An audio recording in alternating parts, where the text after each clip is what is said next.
تاریخ کا ایک عظیم ترین امتحان اور کڑی آزمائش دنیا کو آج بھی حیرت میں ڈال دیتی ہے۔ کون ہے جو بیٹے کو ذبح کرنے پر تیار ہو جائے، خاص طور پر اس صورت میں جب اولاد بھی اکلوتی ہو، جس کی وجہ سے 86 سال کے بعد آنگن میں بہار آئی ہو۔ پھر اس کی قربانی کا بھی واضح حکم نہیں دیا گیا تھا، اشارتاً خواب میں رہنمائی کی گئی تھی۔ آپ کہہ سکتے تھے یہ قتل اور سنگین جرم ہے، کہہ سکتے تھے اپنے بیٹے کو کس جرم میں قتل کروں، لیکن آپ نے بغیر کسی تعامل کے سر تسلیم خم کر دیا اور اس عظیم امتحان میں کامیاب ہوئے۔ اللہ فرماتے ہیں وَإِبْرَاهِيمَ الَّذِي وَفَّى، اور ابراہیم وہ ہیں جنہوں نے وفاداری کی۔ اس آیت میں یہ نہیں بتایا گیا کہ کس چیز میں وفاداری کی، اس لیے کہ وہ تو ہر معاملے میں مکمل طور پر وفاداری کا مظاہرہ کر چکے تھے۔ آگ میں ڈالے جانے والا معاملہ، بیوی اور بچے کو لق و دق میدان میں چھوڑ آنے کا معاملہ، پھر ذبح کا امتحان، تعمیر بیت اللہ کی مشقت، غرض ہر معاملے میں وفادار تھے، حتیٰ کہ اپنا مال اللہ کے راستے میں خرچ کرنے میں اس قدر وفادار کہ ابو زیفان کے لقب سے مشہور ہو گئے۔ اس کا معنی ہے مہمان نواز۔ کسی مہمان کو دسترخوان پر اپنے ساتھ بٹھائے بغیر ایک لقمہ نہیں کھاتے تھے، باہر نکلتے مہمان تلاش کرتے، پھر اس کے ساتھ مل کر کھانا کھاتے۔ مہمان نہ ملتا تو سخت غمگین ہو جاتے۔ اس طرح انہوں نے اللہ کے ہر حکم کی پاسداری کی۔ ذبح والے اس امتحان کا اللہ نے انہیں کیا صلہ دیا؟ اللہ فرماتے ہیں وَفَدَيْنَاهُ بِذِبْحٍ عَظِيمٍ، ہم نے اسے عظیم ذبیحے کا بدلہ عطا کیا۔ ہاں تو ہم بتا رہے تھے چھری نے گلا نہ کاٹا۔ ایسے میں ابراہیم علیہ السلام نے ایک آواز سنی۔ آواز پیچھے سے آئی تھی۔ انہوں نے مڑ کر دیکھا، جبریل علیہ السلام نظر آئے۔ وہ آسمان سے ایک مینڈھا لے کر آئے تھے، دنیا کے مینڈھوں میں سے نہیں بلکہ جنت کا مینڈھا لائے تھے۔ سیدنا عبداللہ بن عباس رضی اللہ عنہما سے روایت ہے کہ وہ مینڈھا جنت میں 40 سال تک چرتا رہا۔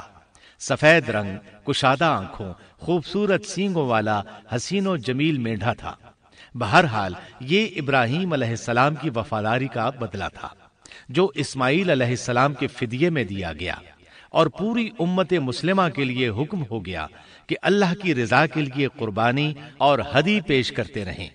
کعبے کے پاس حرم الہی میں ہر سال یہ سنت ادا کی جاتی ہے، اور ان کے ساتھ ساتھ پوری زمین کے تمام خطوں پر بسنے والے مسلمان بھی اس عظیم فرمانبرداری کی علامت کے طور پر قربانیاں پیش کرتے ہیں۔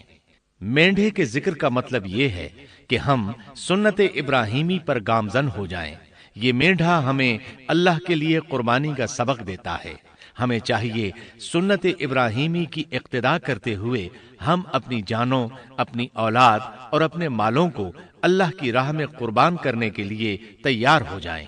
اللہ تعالیٰ فرماتے ہیں وَفَدَيْنَاهُ بِذِبْحٍ عَظِيمٍ وَتَرَكْنَا عَلَيْهِ فِي الْآخِرِينَ سَلَامٌ عَلَىٰ إِبْرَاهِيمَ كَذَلِكَ نَجْزِي الْمُحْسِنِينَ إِنَّهُ مِنْ عِبَادِنَا الْمُؤْمِنِينَ۔ اور ہم نے اسے عظیم ذبیحہ عطا کیا، اور ہم نے اس کا پچھلوں میں ذکر خیر چھوڑا۔ سلامتی ہو ابراہیم پر۔ اسی طرح ہی ہم نیکوکاروں کو جزا دیتے ہیں، یقیناً وہ ہمارے مخلص بندوں میں سے تھا۔ اور اسی طرح اللہ فرماتے ہیں وَبَشَّرْنَاهُ بِإِسْحَاقَ نَبِيًّا مِّنَ الصَّالِحِينَ، اور ہم نے اسے نیکوکار نبی اسحاق کی ولادت کی خوشخبری سنائی۔ یہ خوشخبری فلسطین کی طرف واپس لوٹنے کے بعد سنائی گئی۔ ایک اکلوتے بیٹے کی قربانی کے لیے تیار ہو جانے کے صلے میں اور سارہ علیہ السلام کی عظمت اور تکریم کے مد نظر اللہ تعالی نے اسحاق کی خوشخبری سنا دی۔ یہ آیت ذبح کے واقعے کے بعد اللہ تعالی نے ذکر فرمائی ہے۔ اس لیے معلوم ہوا پچھلی آیات میں اسحاق کے علاوہ کسی اور بیٹے کا ذکر ہوا ہے اور وہ اسماعیل علیہ السلام ہی تھے، جبکہ یہودی روایات میں اسحاق علیہ السلام کو ذبیح قرار دیا جاتا ہے۔ یہ بالکل غلط ہے۔ ذبح کے واقعے کے بعد اسحاق علیہ السلام کی بشارت مل رہی ہے۔ پھر اور 120 سال کی عمر میں اسحاق علیہ السلام کی بشارت ملی، جبکہ سارہ علیہ السلام کی عمر 90 سال تھی۔ ان پر بڑھاپا طاری ہو چکا تھا۔ ایسے میں 3 فرشتے آئے۔ وہ تو قوم لوط کی تباہی کے لیے آئے تھے۔ راستے میں اللہ کے حکم سے ابراہیم علیہ السلام اور ان کی اہلیہ سارہ کو خوشخبری سنائی، اور اس غرض کے لیے وہ انسانی شکل میں آئے تھے۔ ابراہیم علیہ السلام تو پہلے ہی بہت مہمان نواز تھے۔ انہیں دیکھ کر بہت خوش ہوئے کہ مہمان آ گئے۔ فرشتوں نے انہیں سلام کیا۔ ابراہیم علیہ السلام نے سلام کا جواب دیا۔ وہ حیرت زدہ تھے کہ یہ لوگ ان کی بستی کے رہنے والے تو ہیں نہیں، لیکن ان پر سفر کے نشانات بھی نہیں ہیں، جیسا کہ دور سے چل کر آنے والوں میں ہوتے ہیں، نہ ان کے پاس سواریاں ہیں۔ قرآن مجید میں آتا ہے، قالوا سلاما قال سلام قوم منكرون۔ فرشتوں نے سلام کیا تو ابراہیم نے بھی سلام کیا اور دل میں خیال کیا یہ اجنبی لوگ ہیں۔ پھر وہ اپنی مہمان نوازی کی عادت کے مطابق انہیں اندر لے آئے، ان کے لیے کھانے کا انتظام کیا۔ اللہ تعالیٰ فرماتے ہیں، وَلَقَدْ جَاءَتْ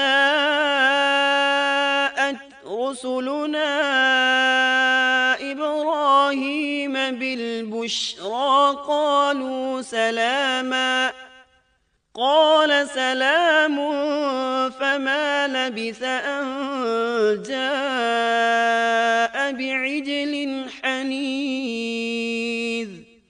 ہمارے بھیجے ہوئے فرشتے ابراہیم کے پاس خوشخبری لے کر آئے تو انہوں نے سلام کیا۔ ابراہیم نے سلام کا جواب دیا اور فوراً بھنا ہوا بچڑا لے آئے، اور بچڑا بھی موٹا تھا۔ ان کے سامنے کھانا پیش کیا، لیکن وہ بھلا کب کھانے کی طرف ہاتھ بڑھانے والے تھے۔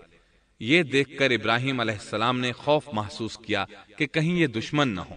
اس وقت فرشتوں نے کہا، قالوا لا تخف إنا أرسلنا إلى قوم لوط۔ ابراہیم نہ ڈر، ہم تو قوم لوط کی طرف بھیجے گئے ہیں۔ جب انہوں نے یہ باتیں کی تو سارہ علیہ السلام پاس کھڑی تھیں۔ وہ ہنسنے لگی۔ وہ خوشخبری سے پہلے کیوں ہنس پڑی؟ علماء اس بارے میں کہتے ہیں کہ جب انہوں نے سنا یہ فرشتے لوط علیہ السلام کی بستی کو تباہ کرنے جا رہے ہیں تو ان کے خاتمے کی خبر سن کر وہ ہنستی۔ اس کے بعد فرشتوں نے یہ خوشخبری سنائی، فبشرناها بإسحاق ومن وراء إسحاق يعقوب۔ ہم نے اسے اسحاق کی پیدائش کی خوشخبری دی اور اسحاق کے بعد یعقوب پوتے کی بھی خوشخبری دی۔ بہت جلد ہی ہم اسحاق سے تیری ویران گود کو آباد کریں گے، اور تو اپنی زندگی میں اس کے بیٹے یعقوب کو بھی دیکھ لے گی۔ اب 3 بشارتیں جمع ہو گئیں۔ بیٹا پیدا ہوگا، لمبی عمر ملے گی یعنی بیٹا جوان ہوگا، اور پھر وہ اپنے پوتے کو بھی دیکھے گی۔ اس سے بڑھ کر کیا عزت اور تکریم ہو سکتی ہے؟ اس لیے جب نبی کریم صلی اللہ علیہ وسلم سے پوچھا گیا کریم یعنی عزت والا کون ہے، تو آپ نے فرمایا کریم بن کریم بن کریم بن کریم، یعنی یوسف بن یعقوب بن اسحاق بن ابراہیم علیہ السلام۔ مطلب یہ کہ نبی بن نبی بن نبی بن نبی۔ یہ یوسف علیہ السلام کی شان ہے کہ خود بھی کریم، باپ بھی کریم، دادا بھی کریم اور پردادا بھی کریم۔ اس سے بڑھ کر عزت افزائی کیا ہو سکتی ہے؟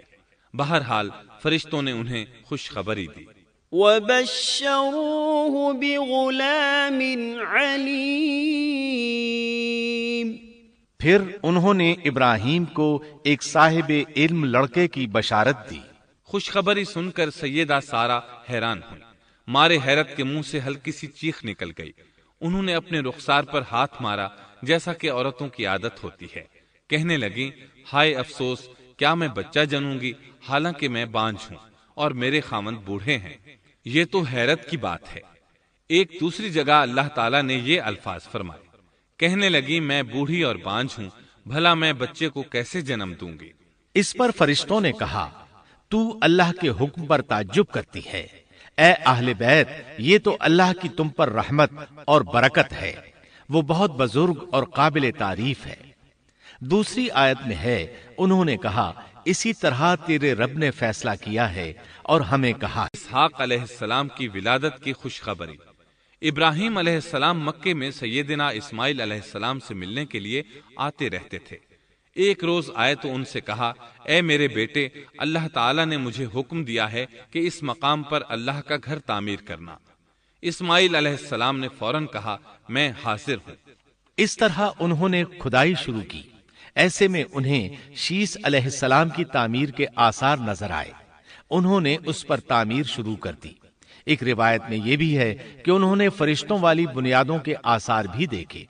نبی کریم صلی اللہ علیہ وسلم کی جوانی کے دنوں میں جب مکے کے قریش نے کعبے کی تعمیر نئے سرے سے کی تو انہوں نے اس کی بنیادوں کو گہرا کرنا چاہا۔ وہ کھدائی کرتے ان سبز پتھروں تک پہنچ گئے جو پہاڑوں کی چوٹیوں کی طرح نظر آ رہے تھے۔ انہوں نے ان پتھروں کو نکالنا چاہا۔ ایک شخص نے کدال کے ذریعے ایک پتھر کو باہر نکالا تو اس کے نیچے سے اتنا نور نکلنے لگا کہ قریب تھا وہ شخص اندھا ہو جاتا۔ پھر پتھر خود بخود نیچے جا گرا اور اپنی جگہ پر جم گیا۔ اس کے بعد لوگوں نے ان پتھروں کو ہاتھ نہ لگایا اور تعمیر شروع کر دی۔ قرآن مجید میں تعمیر کعبہ اور بیت اللہ کا تذکرہ اس طرح آیا ہے۔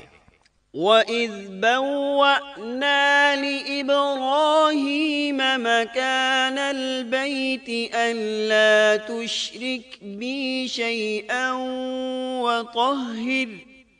وَطَهِّرْ بَيْتِيَ لِلطَّائِفِينَ وَالْقَائِمِينَ وَالرُّكَّعِ السُّجُودِ۔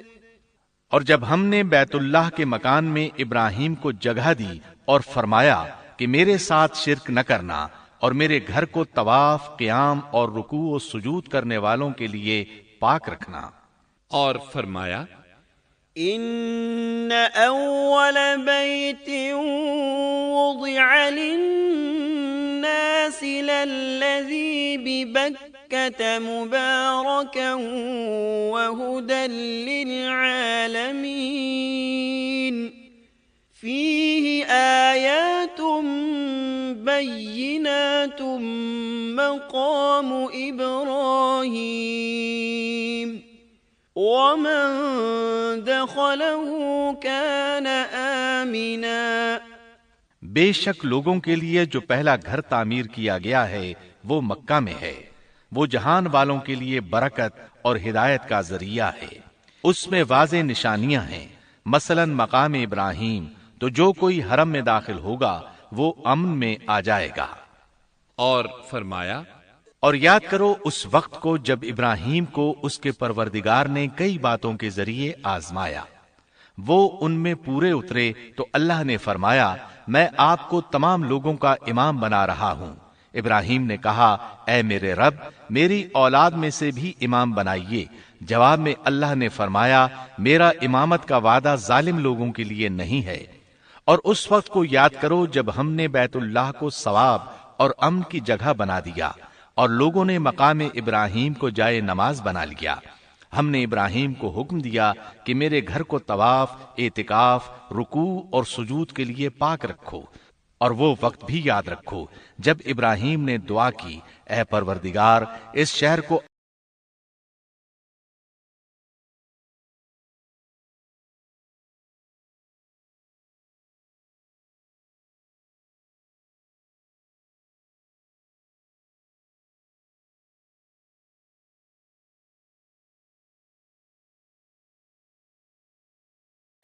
اس شہر کو امن والا بنا دے اور اس کے مومن بندوں کو پھلوں کا رزق عطا کر۔